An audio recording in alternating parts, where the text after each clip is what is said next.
En 1428, la situation du royaume de France était désespérée. Le royaume venait de passer sous la domination du roi d'Angleterre, suite au traité de Troyes. Charles VI était mort, et le dauphin prit à Bourges le titre de roi sous le nom de Charles VII. Mais il n'avait aucune autorité sur la moitié du pays. Il y avait donc 2 rois de France, et il y avait 2 Frances. Les Anglais étaient haïs par la majorité des Français, qui voyaient en eux des usurpateurs. Mais ils avaient une bonne armée, et ils pouvaient compter sur l'alliance du duc de Bourgogne, Philippe le Bon. Les Anglais, déjà maîtres de toute la partie septentrionale de la France, vinrent assiéger la ville d'Orléans. C'était la seule grande ville au nord de la Loire qui reconnut encore Charles VII, roi de France. La population se défendit bravement, mais elle était sur le point de se rendre lorsque brusquement, tout fut changé dans le royaume de France par l'arrivée d'une jeune fille de 16 ans, Jeanne d'Arc.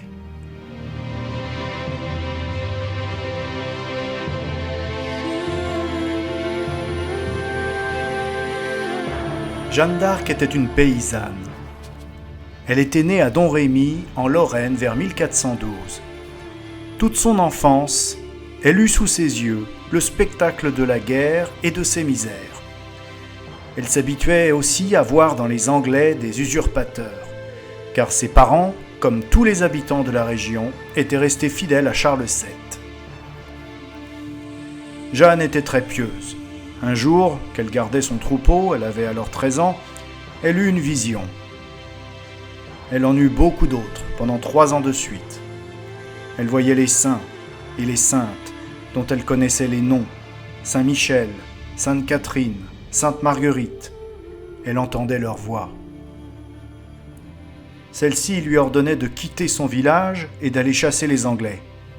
Longtemps elle résista. Comment pourrait-elle, pauvre enfant des champs, repousser les soldats ennemis ?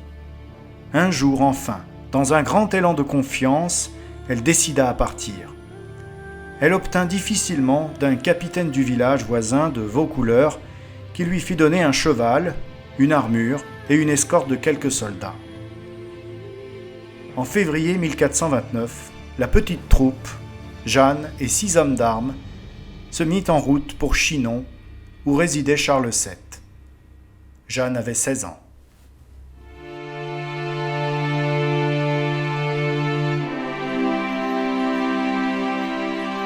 Jeanne essaya de convaincre le roi qu'elle obéissait à un ordre de Dieu. Mais Charles VII n'osa pas lui accorder immédiatement sa confiance. Il l'envoya d'abord à Poitiers. Là, des théologiens l'interrogèrent sur ses visions. Leur avis ayant été favorable, Jeanne put partir avec une petite armée pour Orléans. Elle réussit à y entrer en avril 1429 et rendit courage à la garnison. Celle-ci attaqua les redoutes ou bastilles que les Anglais avaient construites devant les murs de la ville. Le 8 mai, l'ennemi levait le siège. Mais la délivrance d'Orléans ne suffisait pas à Jeanne. Elle avait hâte de faire couronner Charles VII à Reims. Elle l'y mena et connut sans doute la plus grande joie de sa vie lorsque le 17 juillet 1429, son roi reçut l'onction sainte dans la cathédrale.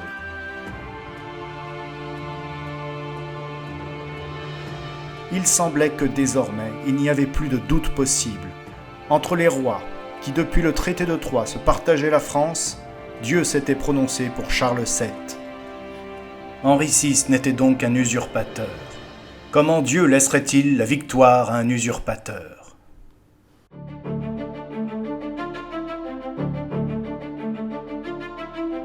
Chose étrange, au milieu de l'enthousiasme et de l'espérance qui traversait tout le pays, Charles VII et son entourage restaient apathiques, méfiants et même hostiles. Il eût fallu marcher tout de suite sur Paris, l'arracher aux Anglais déjà démoralisés. Mais on perdit du temps. Le premier assaut échoua. Jeanne fut même blessée.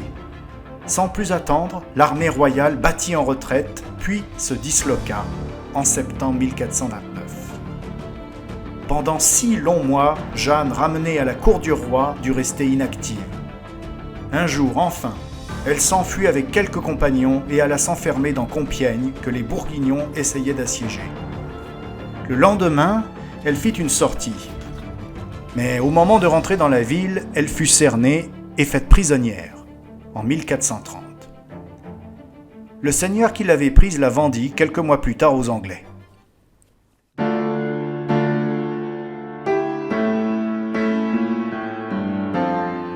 Les Anglais ne voulaient pas seulement se débarrasser de Jeanne en la gardant prisonnière, ils voulaient lui enlever son prestige, et à Charles VII avec elle. En montrant que sa prétendue mission n'était qu'un mensonge, qu'elle était l'envoyée non pas de Dieu, mais du diable. Il fallait qu'un tribunal ecclésiastique lui fît son procès et la déclarât hérétique et sorcière. Les Anglais choisirent pour juges des chanoines de Rouen, des théologiens de l'Université de Paris et l'évêque de Beauvais, Pierre Cauchon. Le procès se déroula à Rouen durant 6 mois. Jeanne fut interrogée longuement par les théologiens qui lui posèrent des questions compliquées et lui tendirent 1000 embûches dans l'espoir qu'elle se tromperait et qu'on pourrait alors la convaincre d'hérésie. Jeanne se défendit très bien, avec calme, souvent avec malice. Mais elle était condamnée d'avance. Les juges la déclarèrent idolâtre, blasphématrice, hérétique. Puis Cauchon imagina, pour mieux la perdre, un procédé infâme. Par une mise en scène effrayante destinée à la terrifier, il arriva à lui faire signer une formule d'abjuration par laquelle elle reconnaissait que sa mission n'était pas divine. Peut-être, sur le moment, n'en comprit-elle pas le sens. Elle fut alors condamnée à l'emprisonnement perpétuel. Mais bientôt elle eut honte de ce moment de faiblesse, et le surlendemain, très courageusement, elle rétracta tous les aveux qu'on lui avait fait faire. Aussitôt les juges accoururent pour constater qu'elle était relapse, c'est-à-dire retombée dans les erreurs qu'elle avait abjurées. Or, l'Église punissait les relapses en les livrant aux tribunaux du roi, qui leur infligeait la peine du feu. Le tribunal ecclésiastique réunit donc Jeanne entre les mains des Anglais, qui la brûlèrent vive à Rouen le 30 mai 1431.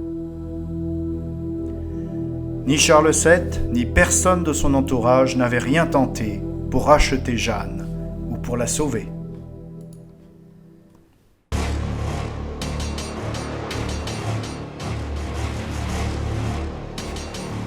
Jeanne d'Arc semblait donc avoir échoué. Mais en réalité, elle avait rendu courage aux Français et démoralisé l'ennemi.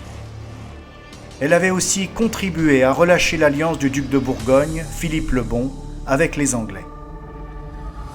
Dès 1435, le duc se réconciliait avec Charles VII, moyennant la cession de plusieurs villes importantes en Picardie. Peu après, Paris chassait sa garnison anglaise. Henri VI demanda une trêve. Charles VII, enfin sorti de son apathie et mieux conseillé, utilisa ce répit à organiser une solide armée.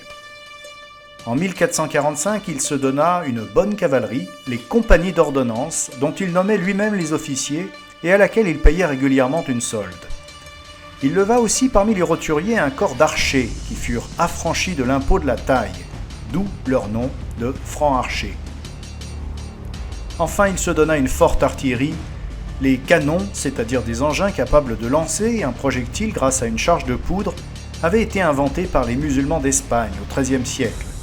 Ce ne furent d'abord que d'énormes machines de siège, non mobiles, puis on créa des canons plus légers, les coulevrines, et on les monta sur roues.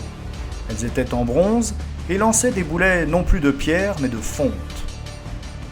En même temps, on inventait les coulevrines à main, qui furent l'ancêtre du fusil. Alors sûr de son armée, Charles VII recommença la guerre en 1449. Il occupa la Normandie, puis la Guyenne que les rois d'Angleterre possédaient depuis 3 siècles. En 1453, les Anglais ne gardaient plus en France que Calais. Aucun traité ne fut signé. Henri VI continuait à s'appeler roi de France, mais la guerre de 100 ans était bien finie. Le domaine royal sortait donc agrandi de cette terrible épreuve. Mais à cet avantage matériel s'ajoutait un précieux avantage moral. Les souffrances de la guerre avaient développé en France le sentiment patriotique, c'est-à-dire le sentiment que tous les Français forment une même nation et qu'il ne faut pas que cette nation tombe aux mains des étrangers. Nul n'avait autant contribué à répandre ce sentiment dans le peuple de France que Jeanne d'Arc. l'humble paysanne qui à 16 ans avait quitté son village pour délivrer son pays.